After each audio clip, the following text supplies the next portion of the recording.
Gracias a Mario, un saludo gigantesco para toda la gente linda, bienvenidos a la Escuela de la Magia. Un saludo así súper especial de buenas noches, buenos días, buenas tardes. No importa la hora ni el lugar en que usted esté en sintonía, bienvenidos. Sin tanto protocolo, vamos a entrar a un tema, obligado. Este es un tema que bueno, toca hablarlo un poquito. Hoy se lanzó mejor en Madrid el libro de David Placer, Los Brujos de Chávez. Obviamente esto abre una polémica grandísima a toda la cantidad de rituales que se hicieron en el Palacio de Miraflores y los rituales que aún continúan haciéndose en el mismo palacio. Cuando hablamos de este tema y aparece una serie de datos que fueron recopilados por este periodista, entre ellos que se llegaron a sacar 8 tumbas al día, y no precisamente como exhumación de un cadáver, sino trepanaban las sepulturas para sacar los restos de los muertos.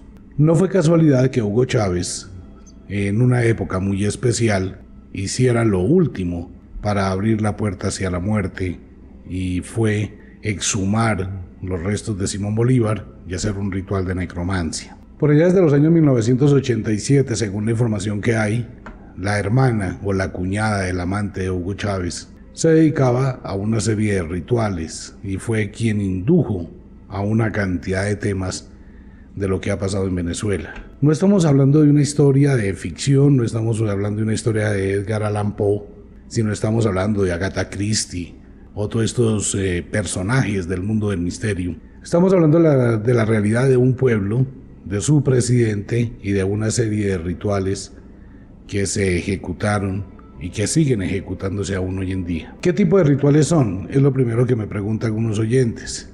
Aquí se involucra una cuestión que se llama necromancia, o sea, el trabajo con los muertos, los pactos con la muerte. Se realiza una serie de rituales que ahora tiene que ver con alguna serie de muertes que han sido causadas como ofrendas, y me imagino que esto va a salir a la luz pública en algún tiempo. La muerte nunca va a entregar algo sin que haya a cambio algo, y máxime cuando se buscan. Cuando se va a trepanar las tumbas para hacer este tipo de rituales, hay que buscar tumbas con personas que han muerto de formas muy precisas. Hay que buscar, por ejemplo, la muerte de una mujer que estaba embarazada. Hay que buscar una persona que murió de determinada manera. Digamos que es una forma no de fabricar o de producir un zombie, sino de sacar los restos para pulverizarlos, para convertir eso en un polvillo. Este polvillo pulverizado con otros elementos de la naturaleza, conjuros y una serie de rituales ya de magia muy profunda. ¿A qué no hay nada que se hace con eso? Todo este polvillo conjurado, rezado de los muertos, se lleva a un avión y se lanza sobre el sitio que uno quiere gobernar. Es el poder de la muerte actuando. Y de esto hay unos temas, ¿no? Y hay una información bastante interesante de lo que pasaba en algunas ocasiones en Venezuela. Ocurre que estos muertos se convierten en polvillo. Este polvillo se mezcla con otros productos, se hace una serie de rituales de sangre. Normalmente aquí debieron aparecer niñas vírgenes y se utiliza la sangre de las vírgenes, bebés y otra serie de elementos. En los rituales antiguos allá en Nigeria se utilizaban corderos o ciervos o animales para obtener la sangre. Pero mirando todos los rituales que han aparecido y la forma de hacerlos, obedecen a rituales netamente de la muerte y de sangre. Cuando esto comienza a actuar, pues esto va a darle poder a quien lo hace, y es un poder supremamente fuerte. Recordemos varias personas que lo hicieron: el expresidente de Panamá, el presidente de Haití, quien lo hizo también, llamado Papa Doc. Papa Doc cogía las almas de la gente y fue cuando empezó a fabricar un ejército de zombies. Y esto no es una historia de ficción o de la película de Archivos X. François Duvalier, Papa Doc, era conocedor de las artes mágicas. Él empezó a crear un ejército de zombies, tanto hombres como mujeres. Por eso durante la época de él fue cuando Haití se acabó y él empezó a trabajar con la magia totalmente oscura. Y este ejército de zombies hacían unas cosas totalmente espeluznantes, macabras, lo más macabro que usted se pueda imaginar. Allí llegaba gente a los hoteles de Haití y se acostaba a dormir. A la mañana siguiente, cuando se levantaba, Tenía 4 velas negras, 4 cirios hechos de cebo de muerto al lado de la cama. Tenía una cruz de sangre de 5 puntas invertida a los 2 lados de la estrella de 5 puntas. Sobre la cabecera de la cama estaba colgado las 2 patas de un gallo negro y en la parte superior de la pared pendía el cuello del gallo negro. Y en las sábanas manchadas de sangre. Cuando usted se despertaba veía eso. Eso lo hacía Papa Doc en Haití. Lo cual que era una misa negra, lo cual era que usted estaba marcado para convertirse en zombie. ¿Usted qué cree o usted qué haría si se despierta en el hotel y ve eso en su habitación? Amigo mío, le quedan 25 segundos para que usted esté en el aeropuerto de Haití y se vaya. Así era que Papá Doc trabajaba. ¿O qué hace usted cuando está en algún lugar y aparece una mujer con una mortaja, con los ojos de una mirada totalmente perdida, y lo observa y tiene su boca manchada de sangre y camina hacia usted con una actitud totalmente fría? Los zombies no son un cuento, ni los zombies son ni pertenecen únicamente a la literatura. Haití es la única constitución del mundo. En la constitución de Haití está escrito que aquel que por cualquier medio suspenda la vida, transformando a un individuo en muerto viviente, será condenado a tantos años de cárcel. Es la única constitución del mundo que tiene algo sobre los muertos vivientes. Ocurre que Papa Doc y toda esta cultura africana trajo muchísimos poderes y muchísimos secretos. Lo que es el vudú, lo que es la macumba y toda esta serie de artes y de rituales, pues poseen un poder grandísimo con la muerte y con los muertos. El otro personaje que hizo algo muy parecido y que también era supremamente terrible fue Idi Amin Dada. Este era un salvaje de todos los salvajes. Tenía en su casa un refrigerador lleno de corazones de la gente que había matado, y ellos eran la cena para él, y hacía unos rituales de brujería supremamente impresionantes, o sea, muy pero muy macabros. En Panamá se robaban las almas de la gente y la tenían en frascos de vidrio, que fue cuando llegó a Estados Unidos y pues obviamente liberó a Panamá de todo lo que estaba pasando allí, pero no vamos a entrar a hablar de Panamá, que está en una situación muy rara en este momento. Durante muchos años, todo este tipo de magia se ha mantenido en cierta forma controlada, en cierta forma manejada, en cierta forma muy discreta. En Colombia se practicaba en el Putumayo, ya no se practica. Ya hay mucha gente que dice que lo hace, pero realmente no es cierto. Existe un grupo de personas en Manaus, cerca de Brasil, que esto ya es selva adentro, donde se ha vivido una serie de experiencias bastante raras. Hace muchísimos años, pero muchísimos años, en Bogotá existía el CIPAR, Centro de Investigaciones Parapsíquicas de Colombia, que quedaba en la calle 39 con carrera 16. Eso fue por allá en los años 1969 cuando se fundó. Edgar Naranjo fue uno de sus creadores. Edgar Naranjo murió de una forma muy rara, ¿no? Ahí lo encontraron muerto, mucha gente dijo que se había suicidado. Otras personas sugirieron que fue la aparición de algún evento de índole negativo quien lo atacó y lo mató. Él apareció en el segundo piso de su casa, sentado, con la cara totalmente desencajada, con las manos totalmente crispadas, como si se estuviera defendiendo de algo, pero no habían señas de violencia ni de nada. Y el corazón de él había explotado. Fue tal la presión que se explotó. Bien, con Edgar Naranjo y todo el grupo de ese antiguo CIPAR, cerca de Manaus, hay una filmación, quién sabe dónde la tengan. Esa filmación también la tenía el noticiero TV Hoy. Ocurre que en una celebración se reunían un grupo de personas. Durante 9 días hacían una cantidad de ayuno. Y a los 9 días iban al cementerio, abrían una tumba y sacaban el cadáver, el ataúd, abrían el ataúd. Y el hechicero o el chamán empezaba a pronunciar una cantidad de palabras en unos lenguajes totalmente indescifrables, y de pronto el cadáver se sentaba y el cadáver tomaba vida y se horrorizaba de verse.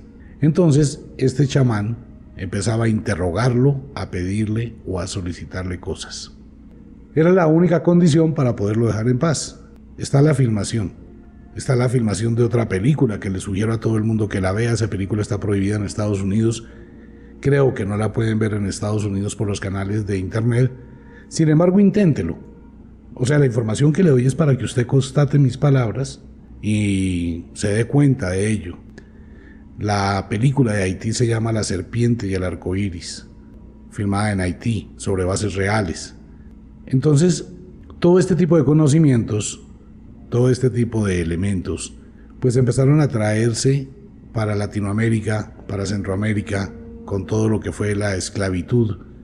Y en la esclavitud venía envuelto ese poder tan supremamente elevado. Cuando se combina el vudú y las artes de la necromancia, que es de donde nace, entre otras cosas, la adoración a la Santa Muerte en México, debido a la cantidad de eventos que ocurrieron en las islas centrocaribeñas, mucha de esta gente que trabajaba con la necromancia, para liberarse de estos influjos, empezó a crear la adoración de la Santa Muerte. Es lo mismo, ¿no? Más o menos. Solo que en la Santa Muerte no se hacen este tipo de rituales de sacar tumbas. Ok, vamos a salirnos un momentico del concepto netamente esotérico y del concepto netamente paranormal del fenómeno. Tratemos de ventilar un poquito la parte lógica de esta situación. Estamos hablando de una serie de energías, se llaman las energías necrófagas, o la energía que produce la muerte. La muerte está acompañada y está caracterizada por una serie de eventos y elementos que ocurren alrededor de ella. Tiene un olor característico. La muerte tiene un olor característico. El olor de la muerte. La muerte deja un eco. Ese es un eco de energía. Usted le garantizo. Vamos a suponer que una persona muere en una determinada parte, en una casa. A esta persona vienen, recogen su cadáver a las 2 de la mañana y se la llevan.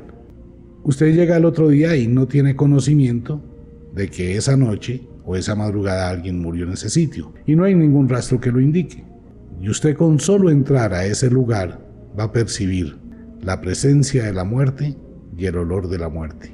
Ahora bien, hemos hablado dentro de los fenómenos de índole paranormal que existe un evento que se llama recogiendo los pasos, que es cuando una persona que se va a morir se despide días antes y se produce una serie de fenómenos o de fenomenología en algunas personas cercanas a él, pero no lo pueden identificar. O sea, uno no sabe quién es el que se va a morir, pero sí sabe que alguien va a morir. Dentro del mundo onírico y el mundo de los sueños hay un sueño muy revelador que es soñarse en un matrimonio. Y ojalá que el novio o la novia esté descalzo. Ese es el símbolo total de la muerte. Este sueño se produce cuando alguien se está despidiendo o alguien está recogiendo los pasos. ¿Y por qué descalzos? Porque a los muertos no los entierran con zapatos. Los pueden vestir, ¿no? Y les pueden poner el traje y la ropa y todo esto, pero los entierran descalzos. ¿Qué energía es la que hace que esa persona empiece a recoger la energía liberada a través de la vida y alguien pueda percibir que va a morir? O sea que la muerte tiene una serie de energías. Hay una cosa que es supremamente macabra y que el 99,9% de las personas ignora, excepto los médicos forenses o la gente que se dedica al cuento, a la magia, a la necromancia. Rápidamente, eso es así, abuelito de pájaro, para no irlos a incomodar con el tema. Cuando nosotros asistimos a un entierro, lo primero que hacemos es ir a la funeraria, ¿cierto? Voy a ir a acompañar a mi familia, voy a ir a acompañar a mi hermano, voy a ir a acompañar a mi amigo, se le murió la vecina, se le murió no sé quién, yo voy a hacer acto de presencia. ¿Cuál es el primer error que comete la gente? El primer error fatal, firmar un libro de muertos. Ustedes se han dado cuenta que cuando llegan a la funeraria, a la entrada de la habitación o de la sala donde está el difunto que va a visitar, hay un libro y usted va y escribe ahí su nombre. Ese es el libro de los muertos. Eso es peligrosísimo. La gente que hace eso tiene 7 meses de más mala suerte que quién sabe qué. Y no es carreta. Puedo casi que garantizarle a cualquier persona que haya firmado ese libro en alguna ocasión de su vida y haga un poquito de recuerdo de qué pasó a partir de ese momento hacia adelante y se va a dar cuenta. Ok, fuera de eso el espectáculo dantesco de ir a ver ahí un cadáver, y mucha gente va con una cantidad de pensamientos muy raros, siquiera que nadie se dio cuenta de lo que pasó entre ella y yo. Siquiera se murió porque nadie sabe que le debo 20 millones. No, siquiera al fin se murió ese tal por cual. Hay una cantidad de pensamientos supremamente raros y el espíritu del muerto está allí. Mire, hay un video de lo que pasó. Vamos a ver si Mario nos colabora y mañana lo colocamos en Facebook y en la página de Radio Cronos. Hay un video donde una chica que es bruja muere y la corona que están ahí en el momento de la velación, la corona se mueve se mueve sola. Y la gente queda totalmente afanada por esta situación. Hay mucha cantidad de videos de ello. Ok, la persona, bueno, listo, la colocan, la tapan, etcétera. La misa, una perdedera de tiempo, eso no sirve para nada. Las oraciones a los muertos solamente les incomodan a los muertos. A un muerto no se le debe rezar. A un muerto no se le debe hacer oraciones. Y a un muerto lo único que hay que hacer es olvidarlo para siempre, no más. Omita la novena de los muertos, eso no sirve para nada. Y la misa del mes de muerto tampoco sirve para nada. Y la misa de aniversario, no, eso es un sufrimiento para los vivos. Al muerto no le importa. De hecho, le voy a contar rápidamente todo esto. Todos estos 5 años van a ser concentrados en 4 minutos, para que no vayamos a incomodar la noche, ¿le parece? Ok, 10 segundos después de que la persona se muere, o pierde todos los sentidos, cesa la vida. 10 segundos. En el momento de que la última comunicación energética de su cuerpo actúe, que va a estar en el hígado y en los riñones, en ese momento en que ya no hay corriente eléctrica, se libera la cadaverina. ¿Qué es la cadaverina? La cadaverina es una enzima que todos tenemos, ustedes, yo y todos los seres. Pero sucede que la cadaverina, mientras que yo esté vivo y tenga corriente en mi cuerpo, la cadaverina está ahí, quietecita, asolapada. En el momento de la muerte, 10 segundos después, la cadaverina se libera y empieza una función increíble de la vida. Necrófaga, macabra, pero espectacularmente hermosa. Ocurre que la cadaverina empieza a regarse por todas las arterias, por todos los vasos, por todas las venas y empieza a colocar y a aparecer como una serie de colores morados en determinadas partes del cuerpo del muerto, que es lo que le dan ese color característico de palidez morada a los muertos. Bueno, eso le gusta mucho a los tanatólogos, bueno, a los tanatopraxistas, que son los que arreglan los muertos. La cadaverina empieza a producir la licuefacción primero de la sangre. Primero se licuefacciona la sangre, empieza a disolverse, eso está dentro del cuerpo. Posteriormente, con la medida de la cadaverina, empieza a aparecer la rigidez mortis, que es temporal, y el cuerpo se enfría. Hasta ahí, un poquitico nomás. Y eso por un ratico. 8 horas después, la cadaverina ha licuefaccionado toda la sangre y empieza el intestino a dañarse, a pudrirse, y empieza a pudrirse la sangre y otras partes del cuerpo. En ese momento la temperatura corporal, ese cuerpo aumenta a más de 45 grados de temperatura y empieza a inflamarse, a hincharse, se va hinchando. ¿Por qué? Porque tiene gases, metano, pentano. Hay movimientos post-mortem. Esos movimientos post-mortem es que él abre los ojos, mueve un brazo, mueve una mano, abre y cierra una mano, porque son reacciones netamente químicas. Entonces empieza a licuefaccionarse todo, se vuelve una sopa. Digamos que es como una araña cuando pica, cuando coloca los colmillos y coloca sus químicos que licuefaccionan al pobre insecto y lo vuelven en una sopita. El cuerpo se inflama. Si la mujer está embarazada puede dar a luz por la inflamación de los gases. Ese momento es un momento horripilante y ahí han pasado aproximadamente como 3 meses, 4 meses después de que murió. Luego de estas inflamaciones empieza a reventarse la piel. Y es donde viene la parte más cruel para muchísima gente que le tiene miedo a los gusanitos. Sucede y acontece que en el ano, en la nariz y entre los dientes tenemos un grupo de bacterias y tenemos un microbio. Este microbio se llama Micrococcus prodigius. Ya le voy a decir por qué el nombre tan especial, Micrococcus prodigius. No es un conjuro de Harry Potter. No, así se llama este microbio. Se conoce como Micrococcus prodigius porque es altamente sofisticado y él empieza a disolver el cadáver en los elementos primarios. Este microbio absorbe el calcio de los huesos y lo hace aparte, lo libera aparte. Libera el fósforo, el hierro, el potasio, el plomo, el oro. Todos los elementos químicos que conforman el cuerpo, el Micrococcus prodigius lo elimina de esta forma. Y es el Micrococcus prodigius el encargado de que aparezcan manchas en la piel como letras, como palabras, como estigmas o como huellas. Bueno, y en ese momento aparecen los famosos gusanos. Esos gusanos los llevamos nosotros en el tracto intestinal, en la vejiga, en los dientes, en el ano, en la nariz. Las mujeres que se ponen piercing en la nariz acumulan más de esas bacterias. Por eso se llaman pólipos. Ok, y esto se convierte en una cantidad impresionante de larvas. La cantidad impresionante es miles y miles y millones de larvas. Y estas larvas se empiezan a comer todo el cuerpo. Si el cuerpo está enterrado en un sitio que no sea en una fosa, entonces aparece un insecto que a nadie le gusta y se llama la moscarda y el moscardón. Y bueno, las larvas de la moscarda y el moscardón que son utilizadas mucho en brujería para vengarse de quien le hace daño. Ahí es donde se invoca a Oya, la muertera, que es la mujer de la venganza de los orichas. Ok, las larvas, después de que se comen el cuerpo humano, ¿a que no adivina qué pasa con ellas? Producen canibalismo, se comen entre ellas mismas, hasta que se eliminan, se acaba la historia. Ahí ya la piel se desapareció, queda el cabello, quedan las uñas, quedan los dientes, y después de eso pasa un espectáculo increíblemente hermoso. El cuerpo se vuelve blanco, totalmente blanco, totalmente blanco. Toda la osamenta se cubre de un blanco increíble. Es la imagen de la muerte. En ese momento aparece un hongo. Eso es un hongo, esa blancura es un hongo. Y el hongo termina de limpiar los huesos y luego desaparece. Y ya los huesos quedan amarillos y bueno, ya simplemente se acabó la historia. ¿Qué es lo que pasa con esto? En todo el proceso, más o menos es lo que pasa en 5 años. En todo el proceso de la muerte, ¿dónde está la muerte? Lo que hay es una vida necrófaga que está disolviendo un cadáver. Y esa es la energía que utiliza la gente que se dedica a la necromancia. Esa es la energía que utilizaron en los rituales en el Palacio de Miraflores en Caracas, Venezuela. Por un momento imagine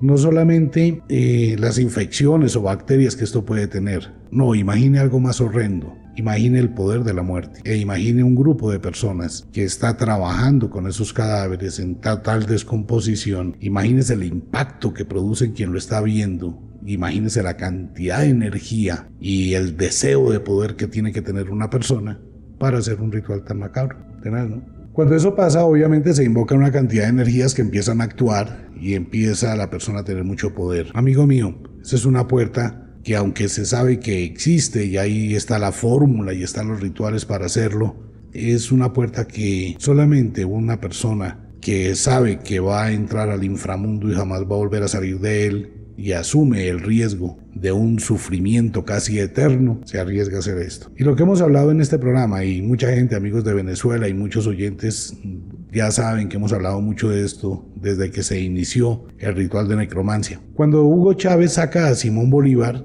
él tiene un concepto. Y él saca a Simón Bolívar porque la bruja se lo dice. Vamos a hacer un ritual de más poder. Primero fueron una serie de muertos traídos de los cementerios. Algunas personas me imagino que asesinadas.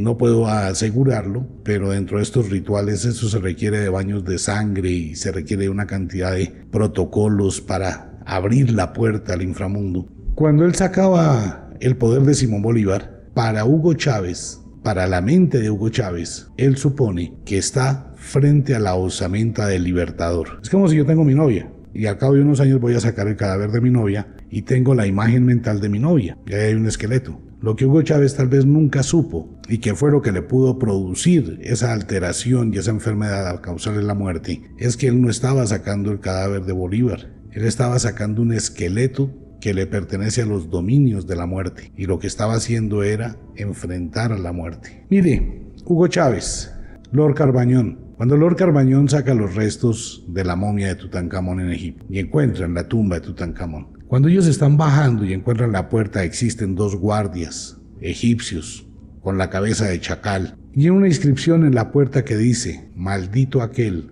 que ose alterar el sueño de los muertos. Lord Carbañón y 22 personas más abren la puerta a la tumba de Tutankamón, ingresan dentro de la tumba de Tutankamón y se sienten felices de la cantidad de tesoros que encontraron. Ok, están felices, se hace público y comienza una historia. Toda la gente que descubrió la tumba de Tutankamón empiezan a pasar una cantidad de cosas bien raras. 4 días después, Lord Carbañón se enferma en su hotel del Cairo. Cae víctima de una fiebre muy intensa. El fenómeno que voy a contar ocurrió 2 veces en toda la historia del Cairo. Y esto no son mentiras, y usted lo puede comprobar en las redes de internet y busca la información. La primera vez que ocurrió fue esa noche cuando se enfermó Lord Carbañón. Se produjo una tormenta de arena. A esta tormenta de arena se acompañó que se fue la luz. Eso es muy normal. Lo que no es normal es que escarabajos gigantes invadieron en esa oscuridad las calles del Cairo y una tormenta gigante de arena. Eso duró 1 hora, 1 hora y media y luego todo se desvaneció. Lord Carbañón empezó a enfermarse de una forma muy tenaz. 6 días después se agravó. 7 días después de haber encontrado la tumba de Tutankamón, murió. Cuando lo encontraron en su habitación, Lord Carbañón estaba totalmente seco, como si algo lo hubiese absorbido desde adentro, y su rostro horrorizado. De hecho, hay fotografías de él en el segundo piso del Museo del Cairo, donde también un fotógrafo murió de una forma espantosa al tomarle fotografías a una momia. La noche que murió Lord Carbañón, también su perro en Londres, también murió a la misma hora, y el reloj de la casa de Lord Carbañón en Londres también se detuvo. La maldición de Tutankamón es que todos los que estuvieron allí se murieron. Los científicos y la ciencia dicen, no, pues espere un momentico, eso no tiene nada que ver, eso es especulación, eso es pura carreta. Lo que pasa es que los picó algún insecto venenoso. A ver, un insecto venenoso escondido y que vive más de 2000 años en una tumba, como que no encaja. Que no, que eso fue algún hongo venenoso que aspiraron. Y se inventaron una historia, acaso es que eso quedó de ese tamaño. Dijeron, bueno, pues sí, y se murieron todos. Ok, pasó el tiempo, perfecto. Llegó el programa Discovery. Vamos a hacer una tomografía computarizada de Tutankamón. Como no pueden sacar el cadáver para el hospital, llevaron el aparato de tomografía al Museo del Cairo. Simultáneamente, para esa fecha se está corriendo el Dakar en Egipto. Esa noche, eso hace tan solo 3 años, y todos los del equipo de Discovery se asustaron, físico miedo, cuando estaban tomándole los escáneres a Tutankamón. Se presentó una tormenta de arena, se fue la luz, y durante 1 hora y media aparecieron los escarabajos gigantes. 3 días después, 3 participantes del Dakar mueren de una forma supremamente extraña. ¿Es coincidencia? Los muertos, amigo mío, con los muertos no se juega. La muerte, el umbral de la muerte, el inframundo de la muerte tiene un poder totalmente increíble. El diamante Hope, el diamante Esperanza, un diamante maldito que fue robado a una congregación de monjes. Todos los que han poseído el diamante han muerto. Más de 1300 personas en toda la historia, incluyendo a Luis XV, incluyendo a Juana de Arco, incluyendo al director del diario Potts de los Estados Unidos, incluyendo al vigilante del museo donde está la mitad ahorita, porque la otra mitad se encuentra perdida en el fondo del Atlántico, en una caja fuerte del Titanic. 2 cosas malditas viajaban en el Titanic. Se llama el diamante Hope porque una persona que lo tuvo y que conocía brujería, conocía magia, trató de quitarle la maldición dividiendo el diamante. Existe la mitad en el Museo Smithsoniano y la otra mitad venía en el Titanic, al menos eso se aduce, y bueno, parece que tomó la vida de todas esas personas. Pero paralelamente en el Titanic traían la momia del faraón Akenatón, la cual iban a rematar en la ciudad de Nueva York, y bueno, y esta era una hechicera del faraón Akenatón, era la momia. Ya que le apuesto 1000 a 1 a que usted no adivina en qué parte del Titanic traían la momia,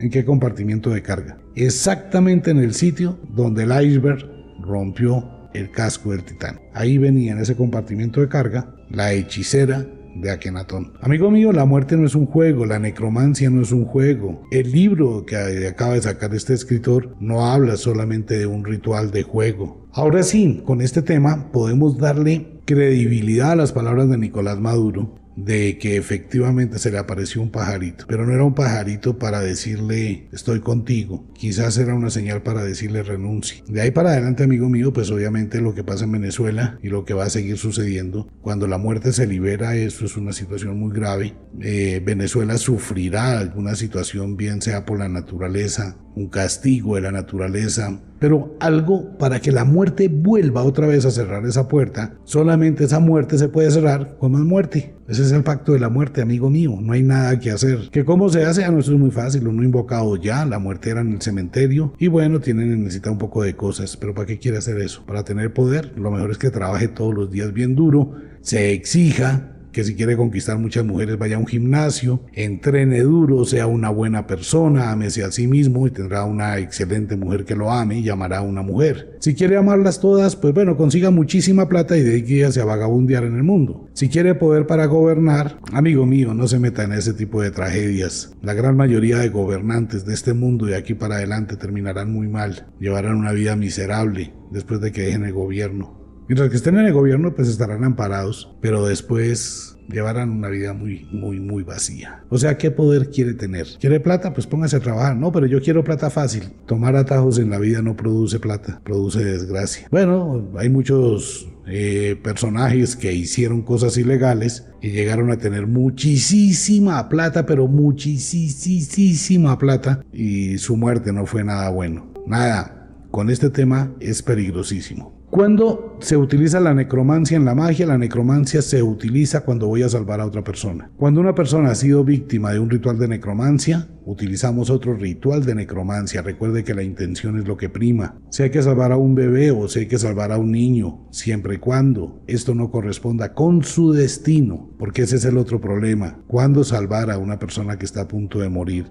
¿Y cómo saber si esa persona le llegó la hora? ¿Y cómo hacer si yo me pongo a intervenir con la muerte? Usted no sabe lo que pasa ahí. Sí, claro, viene la pregunta. Omítala, entonces, si yo soy médico, cirujano y traumatólogo, trabajo en tal hospital, trabajo en urgencias, me llega un paciente con fractura de cuello, fractura cervical, con imposibilidad de mantener respiración en su sistema cardíaco voluntariamente, se procede a entubarlo y se procede a conectarlo a un respirador. Entonces, si yo soy el médico traumatólogo, ¿cómo hago para saber que ese paciente debía de morir o no? Bien, entonces ahí es donde entra el problema de la ética médica. Tomemos varias cosas en consideración. Un paciente con daño cervical, con daño de médula, sabemos que así salga del respirador que lo sostiene con vida y pueda ser autónomo para respirar y para tener ritmo cardíaco, y pueda que llegue a tener algún tipo de actividad cerebral, vamos a tener un ser humano que va a ser solo una cabeza pegada a un cuerpo. O sea, de la cabeza para abajo no le va a servir nada. Tenemos que hacerle una colostomía, tenemos que entubar la vejiga, tenemos que hacer una cantidad de cosas, pues para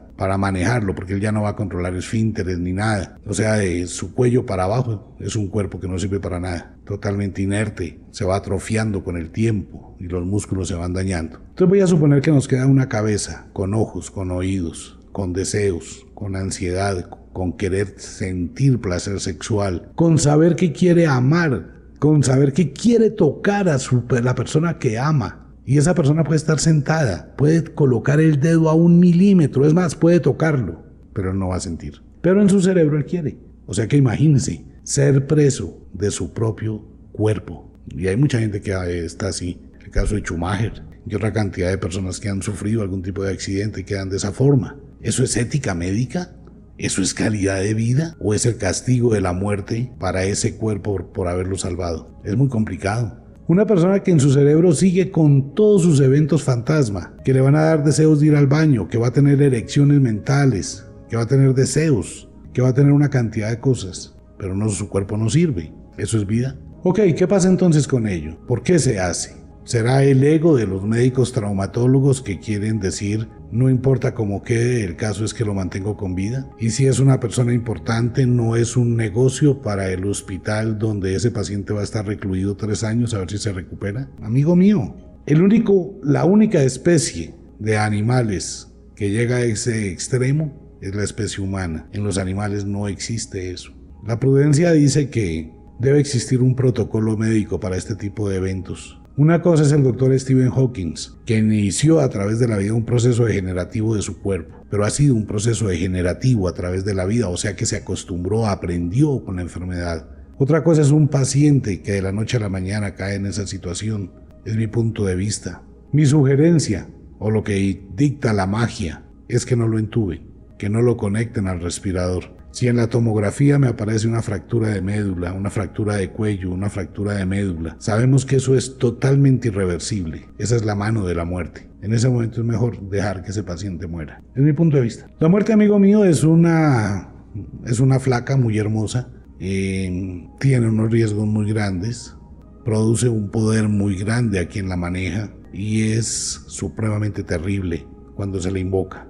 Cuando hacemos la adoración a la Santa Muerte, eso es otra cosa. Cuando hacemos rituales de necromancia y sacamos del inframundo y los dominios de la muerte el poder de la muerte para obtener otras cosas, eso sí es un problema. Pero si usted quiere estar en armonía con la muerte, amigo mío, empiece por mantener una estampa, una imagen de recordación de la Santa Muerte. No para pedir que le dé a uno poder, ni para pedirle nada, sino para darle gracias, porque a la larga la muerte tiene algo muy curioso, ¿no? Alguna vez tuve un diálogo con la muerte, y la muerte me decía que era el ser más infeliz del mundo.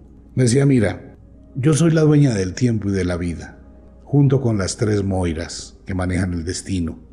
Siempre tengo que mirar que aquellos que conozco, que amo, con los que he compartido, siempre llegan a mis dominios, a los dominios de la muerte, y siempre está allí, ¿no? Entonces ella me dice, a mí me ha tocado el trabajo más cruel del universo. Cuando este universo se expanda en el infinito y se siga expandiendo y expandiendo y expandiendo, debo causar la muerte del universo.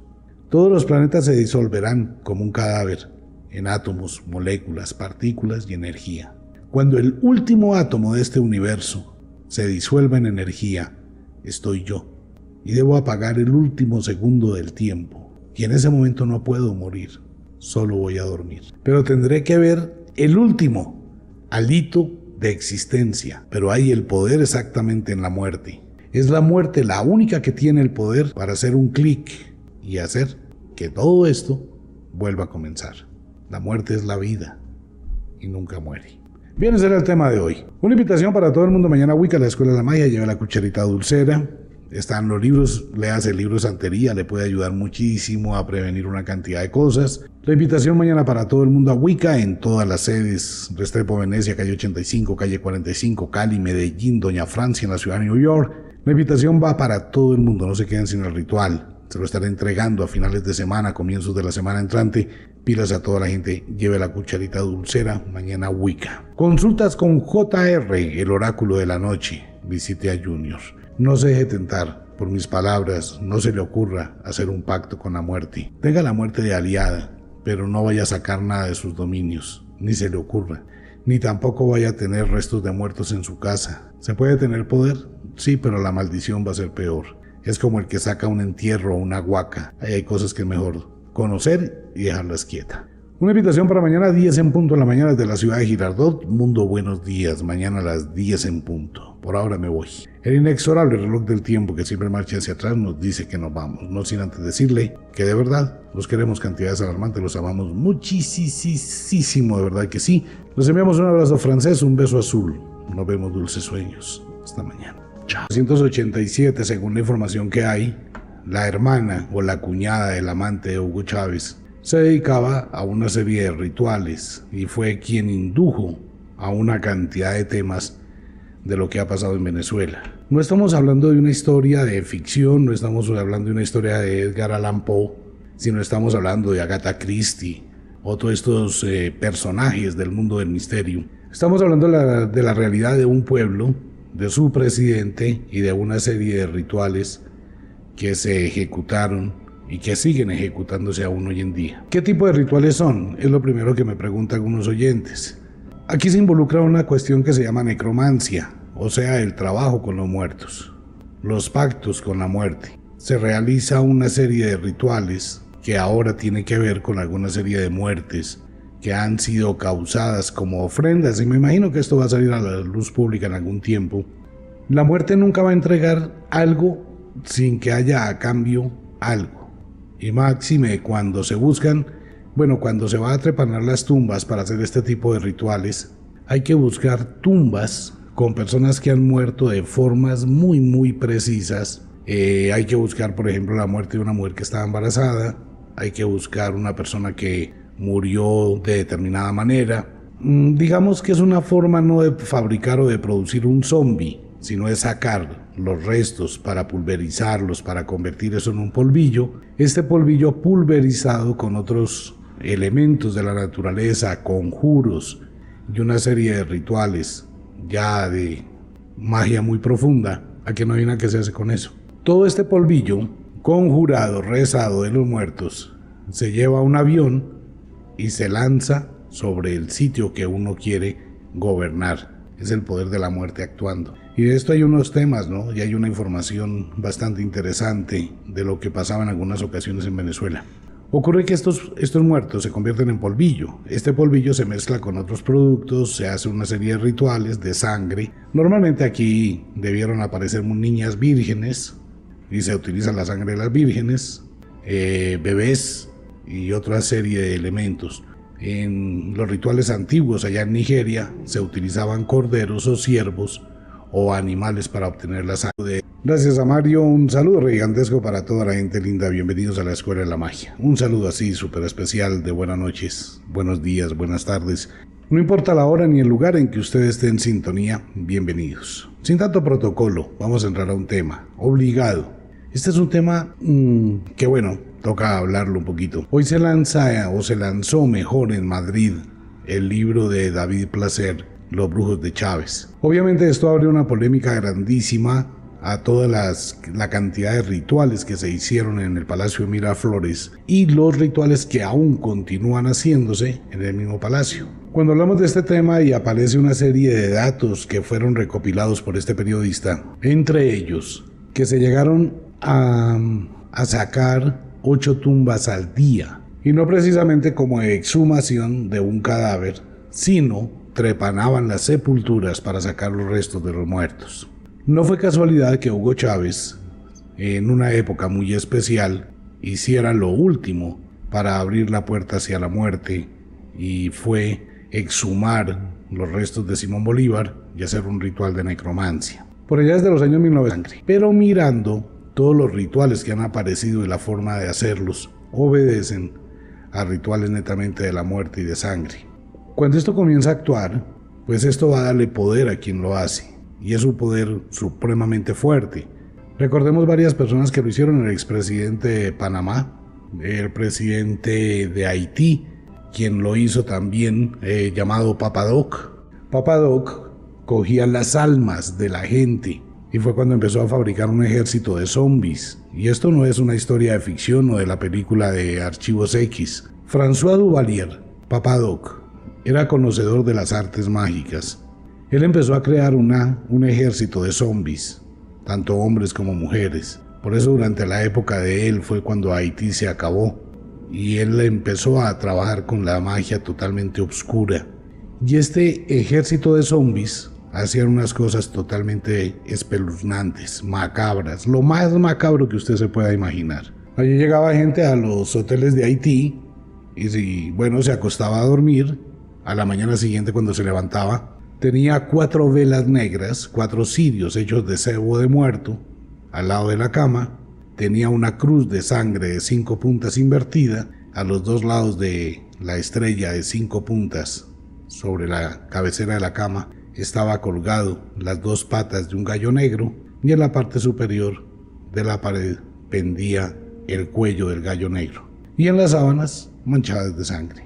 Cuando usted se despertaba veía eso. Eso lo hacía Papa Doc en Haití, lo cual que era una misa negra, lo cual era que usted estaba marcado para convertirse en zombie. ¿Usted qué cree o usted qué haría si se despierta en el hotel y ve eso en su habitación? Amigo mío, le quedan 25 segundos para que usted esté en el aeropuerto de Haití y se vaya. Así era que Papa Doc trabajaba. ¿O qué hace usted cuando está en algún lugar y aparece una mujer con una mortaja, con los ojos de una mirada totalmente perdida, y lo observa y tiene su boca manchada de sangre y camina hacia usted con una actitud totalmente fría? Los zombies no son un cuento, ni los zombies son ni pertenecen únicamente a la literatura. Haití es la única constitución con una mortaja, con los ojos de una mirada totalmente perdida, y lo observa y tiene su boca manchada de sangre y camina hacia usted con una actitud totalmente fría. Los zombies no son un cuento, ni los zombies son ni pertenecen únicamente a la literatura. Haití es la única constitución del mundo. En la constitución de Haití está escrito que aquel que por cualquier medio suspenda la vida, transformando a un individuo en muerto viviente, será condenado a tantos años de cárcel. Es la única constitución del mundo que tiene algo sobre los muertos vivientes. Ocurre que Papa Doc y toda esta cultura africana trajo muchísimos poderes y muchísimos secretos. Lo que es el vudú, lo que es la macumba y toda esta serie de artes y de rituales, pues poseen un poder grandísimo con la muerte y con los muertos. El otro personaje que hizo algo muy parecido y que también era supremamente terrible fue Idi Amin Dada. Este era un salvaje de todos los salvajes. Tenía en su casa un refrigerador lleno de corazones de la gente que había matado, y ellos eran la cena para él. y hacía unos rituales de brujería supremamente impresionantes, o sea, muy pero muy macabros. En Panamá se robaban las almas de la gente y la tenían en frascos de vidrio, que fue cuando llegó a Estados Unidos y pues obviamente liberó a Panamá de lo que ha pasado en Venezuela. No estamos hablando de una historia de ficción, no estamos hablando de una historia de Edgar Allan Poe, sino estamos hablando de Agatha Christie o todos estos personajes del mundo del misterio. Estamos hablando de la realidad de un pueblo, de su presidente y de una serie de rituales que se ejecutaron y que siguen ejecutándose aún hoy en día. ¿Qué tipo de rituales son? Es lo primero que me preguntan algunos oyentes. Aquí se involucra una cuestión que se llama necromancia, o sea, el trabajo con los muertos, los pactos con la muerte. Se realiza una serie de rituales que ahora tiene que ver con alguna serie de muertes que han sido causadas como ofrendas, y me imagino que esto va a salir a la luz pública en algún tiempo. La muerte nunca va a entregar algo sin que haya a cambio algo, y máxime cuando se buscan, cuando se va a trepanar las tumbas para hacer este tipo de rituales, hay que buscar tumbas con personas que han muerto de formas muy precisas. Hay que buscar, por ejemplo, la muerte de una mujer que estaba embarazada, hay que buscar una persona que murió de determinada manera. Digamos que es una forma no de fabricar o de producir un zombie, sino de sacar los restos para pulverizarlos, para convertir eso en un polvillo. Este polvillo pulverizado con otros elementos de la naturaleza, conjuros y una serie de rituales ya de magia muy profunda. Aquí no hay nada que se hace con eso. Todo este polvillo conjurado, rezado de los muertos, se lleva a un avión y se lanza sobre el sitio que uno quiere gobernar. Es el poder de la muerte actuando. Y de esto hay unos temas, ¿no? Y hay una información bastante interesante de lo que pasaba en algunas ocasiones en Venezuela. Ocurre que estos muertos se convierten en polvillo. Este polvillo se mezcla con otros productos, se hace una serie de rituales de sangre. Normalmente aquí debieron aparecer niñas vírgenes y se utiliza la sangre de las vírgenes, bebés y otra serie de elementos. En los rituales antiguos allá en Nigeria se utilizaban corderos o ciervos o animales para obtener la sangre. Pero mirando todos los rituales que han aparecido y la forma de hacerlos, obedecen a rituales netamente de la muerte y de sangre. Cuando esto comienza a actuar, pues esto va a darle poder a quien lo hace, y es un poder supremamente fuerte. Recordemos varias personas que lo hicieron: el expresidente de Panamá, el presidente de Haití, quien lo hizo también, llamado Papa Doc. Papa Doc cogía las almas de la gente y fue cuando empezó a fabricar un ejército de zombies. Y esto no es una historia de ficción o de la película de Archivos X. François Duvalier, Papa Doc, era conocedor de las artes mágicas. Él empezó a crear un ejército de zombies, tanto hombres como mujeres. Por eso durante la época de él fue cuando Haití se acabó y él empezó a trabajar con la magia totalmente oscura. Y este ejército de zombies hacían unas cosas totalmente espeluznantes, macabras, lo más macabro que usted se pueda imaginar. Allí llegaba gente a los hoteles de Haití y se acostaba a dormir. A la mañana siguiente, cuando se levantaba, tenía 4 velas negras, 4 cirios hechos de cebo de muerto al lado de la cama. Tenía una cruz de sangre de 5 puntas invertida a los 2 lados de la estrella de 5 puntas. Sobre la cabecera de la cama estaba colgado las 2 patas de un gallo negro y en la parte superior de la pared pendía el cuello del gallo negro. Y en las sábanas manchadas de sangre. Cuando usted se despertaba veía eso. Eso lo hacía Papa Doc en Haití. Lo cual aquí era una misa negra, lo cual era que usted estaba marcado para convertirse en zombie. ¿Usted qué cree o usted qué haría si se despierta en el hotel y ve eso en su habitación? Amigo mío, le quedan 25 segundos para que usted esté en el aeropuerto de Haití y se vaya. Así era que Papa Doc trabajaba. ¿O qué hace usted cuando está en algún lugar y aparece una mujer?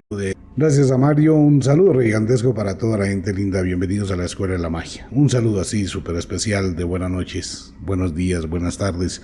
No importa la hora ni el lugar en que usted esté en sintonía, bienvenidos. Sin tanto protocolo, vamos a entrar a un tema obligado. Este es un tema que toca hablarlo un poquito. Hoy se lanza o se lanzó mejor en Madrid el libro de David Placer, Los Brujos de Chávez. Obviamente esto abre una polémica grandísima a toda la cantidad de rituales que se hicieron en el Palacio de Miraflores y los rituales que aún continúan haciéndose en el mismo palacio. Cuando hablamos de este tema y aparece una serie de datos que fueron recopilados por este periodista, entre ellos que se llegaron a sacar 8 tumbas al día, y no precisamente como exhumación de un cadáver, sino trepanaban las sepulturas para sacar los restos de los muertos. No fue casualidad que Hugo Chávez, en una época muy especial, hiciera lo último para abrir la puerta hacia la muerte, y fue exhumar los restos de Simón Bolívar y hacer un ritual de necromancia. Por allá desde los años 1987, según la información que hay, la hermana o la cuñada del amante de Hugo Chávez se dedicaba a una serie de rituales y fue quien indujo a una cantidad de temas